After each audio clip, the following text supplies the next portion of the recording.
welcome to Mika Reaction Reviews. We're reacting to things on the internet, and today we're coming to you with a special reaction or review. To be completely honest, I already watched some of it, not all of it, and I thought it would be really interesting to present it to you guys. The title of the video is a brutal interview from Vietnam veterans debating war, and this is from 1968. And one of the things that I found really interesting is how little things have changed. Either things don't change much or haven't changed much when it comes to America and people's thoughts on the war and the government and the weapons industry, or we've just repeated history or come full circle or something like that. This is 1968, and pay attention. Some of the stuff they're saying is literally stuff that you can hear people talking about and debating today. I just found it really, really interesting. They did a really good job preserving this interview or this footage. But anyway, we're gonna get right into it. But before you do, if you like type of videos, please like, comment, and subscribe. Hit the bell to get notifications when I do upload. All of that really does help with the algorithm, guys. And if you'd like to support this channel even further, you can donate. My PayPal link is in the description box below and also in the comment section. Of course, it helps. You don't have to. You can just like, comment, subscribe. Another great way to support this channel is either join my brand new membership program, different levels, different tiers, different perks, or you can visit my brand new merch shop. Links down below. And if you like, you can super thanks. Other than that, sit back, relax, and enjoy the video. All right, here you go. Hey, Jack, you were there. You got wounded 3 times, twice or whatever it was. Last time I got hit in the head. We had a 57 killed and 140 wounded, and like my whole platoon was completely wiped out except for about 3 or 4 guys, you know. And it's like it's really strange. I went down to Indiana for my buddy's funeral, you know, because he was a real good friend of mine, and it's really to see it, you know, what the people really go through, you know, when their son gets killed, especially a favorite son, like he was the only son in the family. You know, I went to a war. I didn't get killed. I'm back here. He was in a war. He didn't get killed. Yeah, for what? For what? Where's all the answers? Where's all the answers? The communism should be stopped somewhere, and it might as well be in Vietnam, because first thing you know, communist China would love to get down into the Pacific.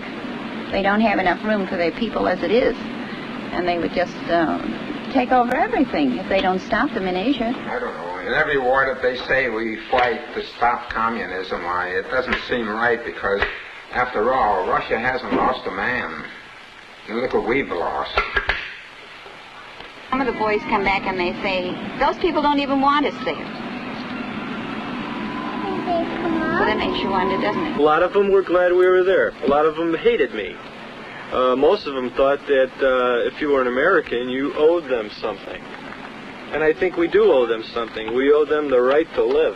So if they had their way, I think that a lot of those people are peasant people. They're ignorant. They're going to go the way that the country offers them the most. Yeah. So perhaps they would go communistic. That would be their But, choice, though, would it not? as Jake said, yes, it would be their choice, yes. But we're trying to save them from this. The only people that would suffer a bloodbath would be Chu and Key and all these people like that. But they'll never suffer, you see, because when they lose, they're going to take off to Switzerland and live off all the money they've been hoarding away the last 10 years. They'll never get touched. Okay, stopping it there. My father fought in the Vietnam War. He doesn't really talk about it that much. Like, all he ever talks about is how, you know, he traveled, and that was one of his favorite parts of it. And I think I have a couple of uncles who also fought in the Vietnam War. And I have 3 brothers who fought in the Iraq War. And they also don't really talk about it. One of my brothers, he can't talk about it. Like, he did like special ops stuff or something. Like, he wasn't even allowed to tell us where he was when he was in that country, or he just can't talk about it. So I don't know what he was doing. I just hope he wasn't an assassin, and if he was, I hope he was killing the good guys. Anyway, I have one particular brother, the one that I'm closest to out of all the ones who went to in the Afghan war.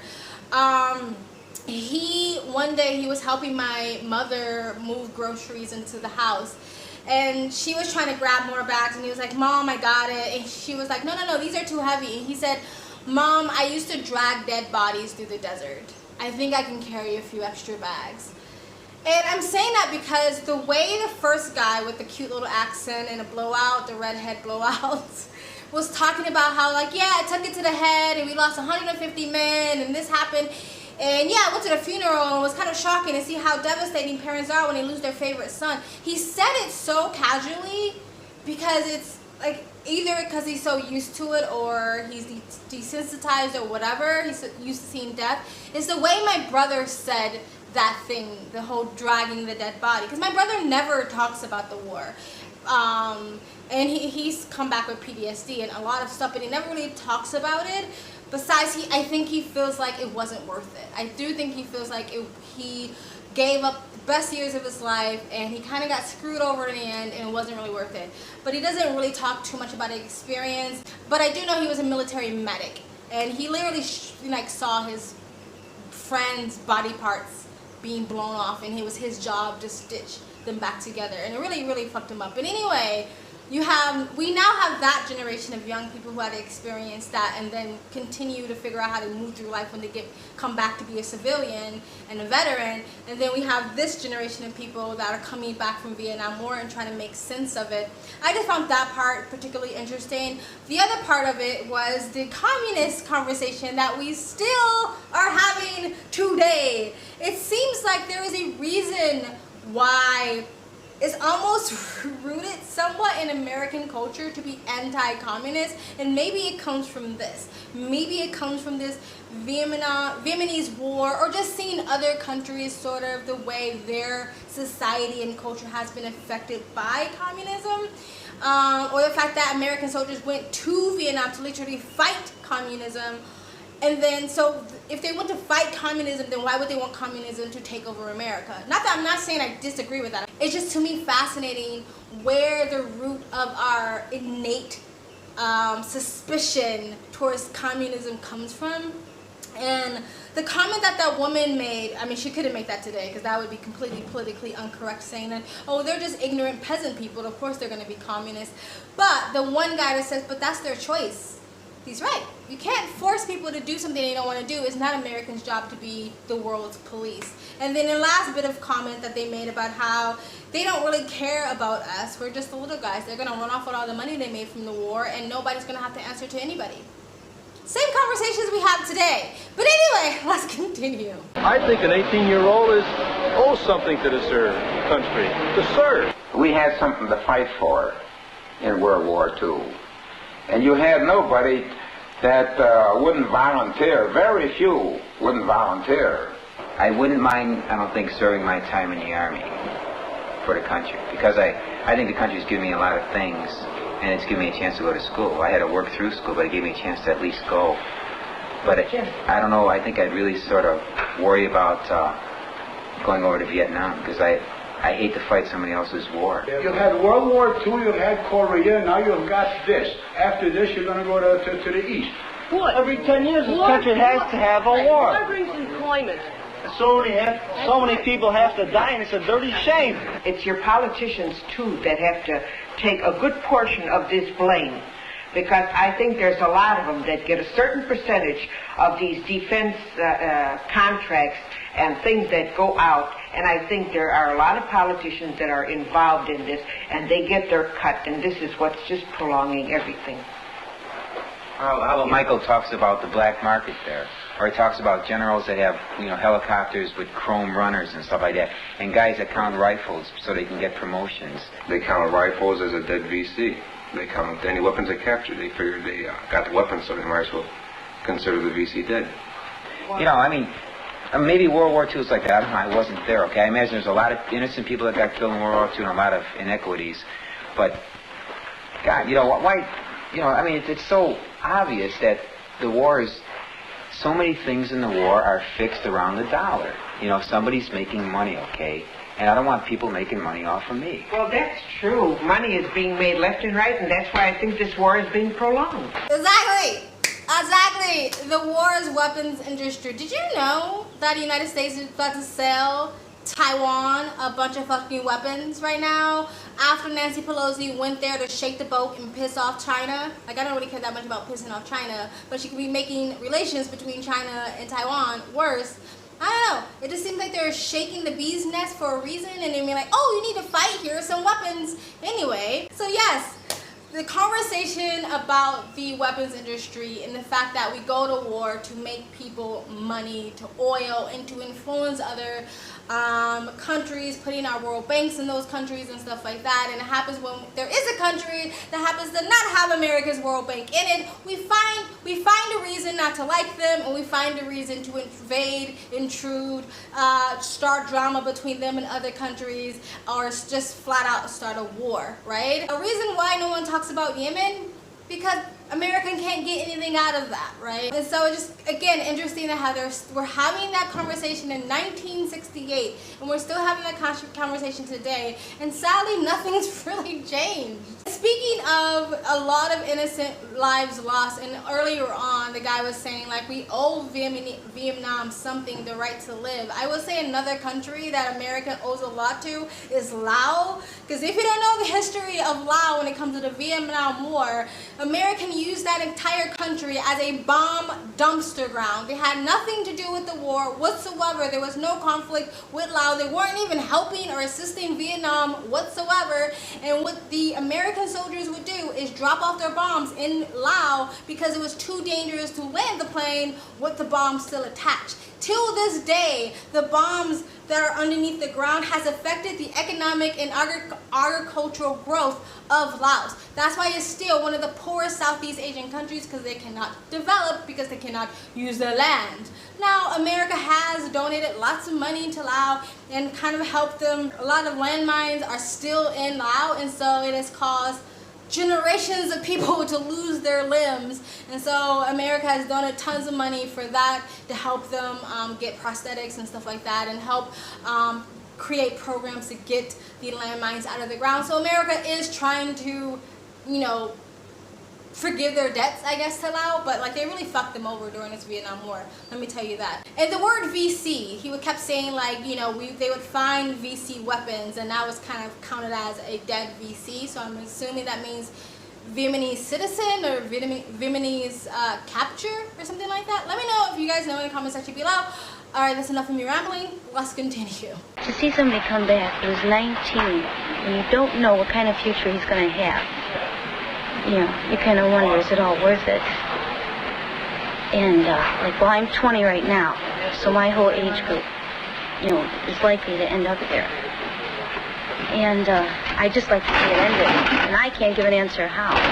I got hit by a piece of General Motors shrapnel, you know, from an 81 mortar. You know, they dug it out of my leg, and it said GM, and it had the numbers on it and everything, you know. So General Motors is making mortars, man. You know, that's...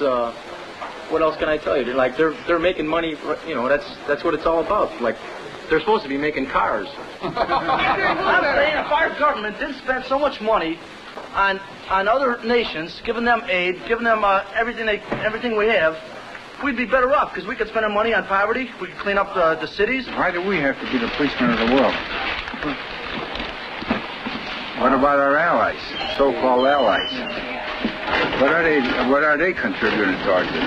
I mean, I don't make the policy. Somebody better than us makes the policy. But, or somebody that should be more in the know makes the policy. But I hope they know what they're doing. If they don't know what they're doing, we're in trouble. We were brought up to never question authority. Isn't that true? People of our age group. And the government was right, and the policeman was right, and the priest was right, and mom and dad were right. The school board was right. Anybody that was in authority knew what was best and how we should think, and they told us how to think. But I never told my dad he was crazy. Shouldn't I let my government know that I think they're crazy? I think they are insane, really. This is an insane thing we're doing tonight. How will you say it? Well, how should I say it? In a proper manner. I like how he was like, in a proper manner. I don't know if he meant to do, hey, you know, you tell your government that they're doing the wrong thing politely, or if he's saying do it in a proper manner, in an organized way where it actually make a difference instead of just taking the streets, rioting and showing your tits, like that actually changes anything. Because that's what like protest usually has. It always has women with their tits out. Like, I don't understand how that changes anything, but okay. I like what she said, that we were raised in a generation, and this is multiple generations at this point, that was raised to just blindly follow anybody that was in a position of authority. I talked about this when it came to the medical industry, when it comes to doctors. It's like, I remember when I was little, my mom told me about good touch and bad touch. Basically, you know, don't let people kitty diddle you. She told me this after it already happened, but anyway. She basically said, like, I'm your mom, I'm the only one that's allowed to see you naked and all that stuff until you're ready to tell me no. And the other people are allowed to touch your little parts are doctors. So she basically put doctors in a position of, for me, as almost my God. Because when you're little, your parent is like your God, right? And so, like, you're putting doctors in such a high position to your child. They grow up never thinking to question them because they've been taught to blindly follow them, right? It's the same thing with scientists. It's the same thing with law enforcement. It's the same thing with military. It's the same thing with our government or politics. It's the same thing with the mainstream media, the news head, talking heads. It's the same thing with teachers, and then now at this point it's the same thing with celebrities and blue Twitter check marks, right? It's just they're in a position of authority, I must blindly follow. People don't learn to critical think, and she even said in the video that we were taught what to think, not how to think. Like I said, indoctrination in schools didn't just start in the last 6 years, they've been going on for a long fucking time. Anyway, let's continue. There's a lot of things I don't like, but I don't go throwing bombs in place. I didn't like school when I was going to school. The teacher's sister over in the school slapped my hand one day, but I didn't go out and throw a bomb in the hallway and blow the school all over the intersection. I just went home and told my father, and then he gave me a couple more whacks. If you want to complain because you don't want to go to war, go vote.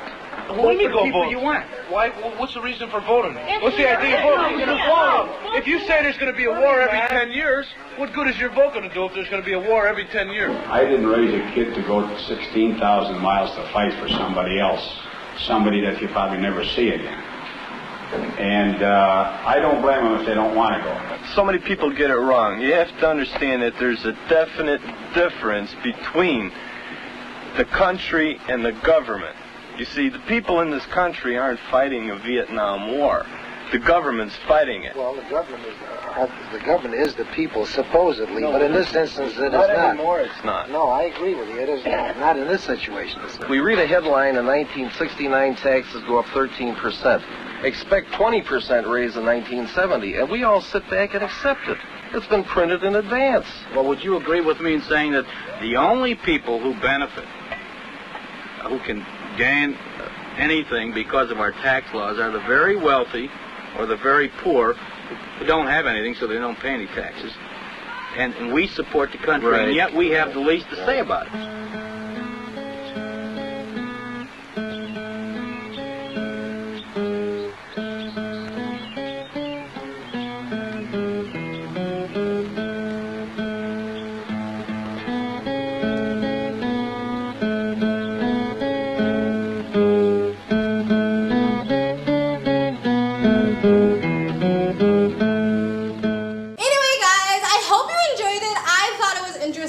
Trying to find new interesting videos to react to that not every freaking reactor is reacting to. I agree with him towards the end where he says the working class and the middle class are the ones who get screwed over and has the least amount of influence or voice when it comes to politics.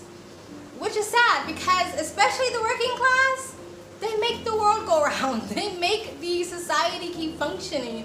And they are the ones who get spat on the most, to be honest. But yeah, I just found that really, really interesting. Tell me guys, what do you think? I also had a question. So, what was the baby boomer boom? Was that after Pearl Harbor? Was that the baby boom? Or was it after the Vietnam War? Because I remember the baby boom was after a war. Because all the male soldiers came back and started getting married and pumping out babies, right? So was that after Pearl Harbor or after the Vietnam War? I just kind of want to know for my own interest.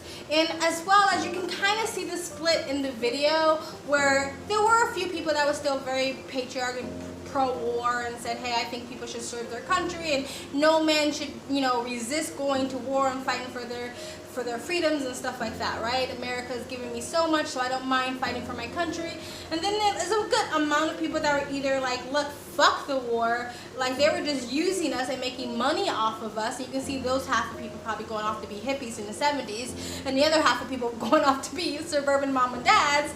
But then the rest of the people just had questions. It was really, really interesting. Tell me guys, what do you think of this video? Please like, comment, and subscribe. Hit the bell to get the notifications when I do upload. All of that really does help with the algorithm, guys. And if you'd like to support the channel even further, you can donate. My PayPal me link is in the description box below and also in the comment section. Of course it helps, but you don't have to. You can just like, comment, and subscribe. Another great way to support this channel is either join my brand new membership program, different levels, different tiers, different perks, or you can visit my brand new merch shop. Links down below. It links to all of the internet platforms I'm on, my socials, including my Twitter. All the ways to support me and all the ways to contact me for business is always in the links down below. And if you like, you can super thanks. I also have a second travel vlog channel. I travel as a lifestyle, or I live abroad. If you'd like to know where I am in the world, you can go to the description box below. Sometimes in the comment section, hit the link. Go subscribe to my travel vlog channel, and there follow me on my travel Instagram. My stories is usually what's most up to date. I also have my other channel, Speak Freely. Links down below. And you guys have an amazing day. Bye.